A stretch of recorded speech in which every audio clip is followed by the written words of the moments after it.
Mahkamah Konstitusi menambah syarat masa tunggu selama 5 tahun bagi bekas terpidana jika ingin menjadi calon anggota legislatif. Keputusan ini membuka kembali sedikit harapan publik yang ingin membatasi peluang bekas terpidana, khususnya napi koruptor untuk berkontestasi di pemilu. Sebelumnya pada pasal 240 ayat 1 huruf G Undang-Undang Nomor 7 Tahun 2017 tentang pemilu yang menjadi objek uji materi di MK mengatur mantan terpidana bisa mencalonkan diri sepanjang secara terbuka dan jujur mengemukakan kepada publik bahwa ia adalah bekas terpidana.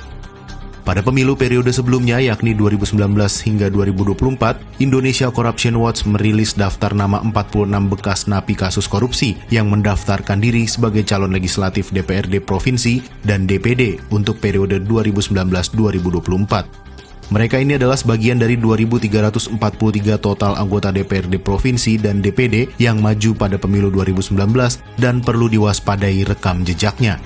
Para caleg bekas napi korupsi yang mencalonkan diri berasal dari 12 partai politik yakni Golkar, Gerindra, Hanura, Demokrat, PAN, Berkarya, Perindo, Garuda, PKPI, PBB, PKS, dan PDIP.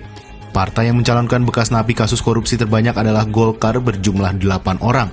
Sedangkan partai politik yang mencalonkan mantan napi kasus korupsi paling sedikit adalah PBB, PKS, dan PDI Perjuangan berjumlah 1 orang.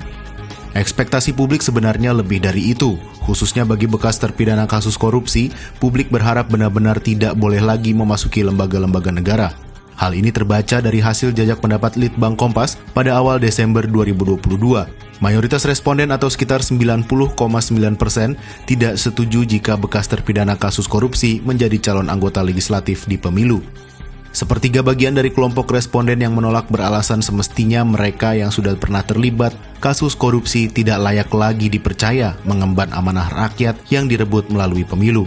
Terbukanya peluang bekas terpidana korupsi untuk menjadi calon anggota legislatif juga dinilai sebagai ancaman terhadap demokrasi. Jajak pendapat merekam 84,4% responden menilai masih terbukanya peluang bekas terpidana, termasuk bekas napi korupsi untuk menjadi kontestan di pemilu, merupakan ancaman besar bagi demokrasi. Bagi publik, korupsi adalah kejahatan luar biasa yang harus diganjar hukuman luar biasa. Jajak pendapat Kompas merekam bagaimana persepsi publik selalu resisten dan negatif setiap merespon isu-isu korupsi. Bahkan hukuman bagi pelaku korupsi masih dipandang belum optimal. Tidak heran jika kemudian putusan MK yang menambah syarat bagi bekas terpidana untuk menunggu masa jeda 5 tahun setelah bebas untuk menjadi calon anggota legislatif di pemilu justru ditanggapi tidak dengan antusiasme. Akhirnya, ketika regulasi masih memberikan peluang bagi bekas terpidana korupsi untuk masuk gelanggang politik lagi, harapan publik akan bertumpu pada kedewasaan pemilih dalam menentukan pilihan politiknya. Rekam jejak calon anggota legislatif di pemilu harus jadi bahan referensi sebelum memutuskan kepada siapa pilihan politik diberikan.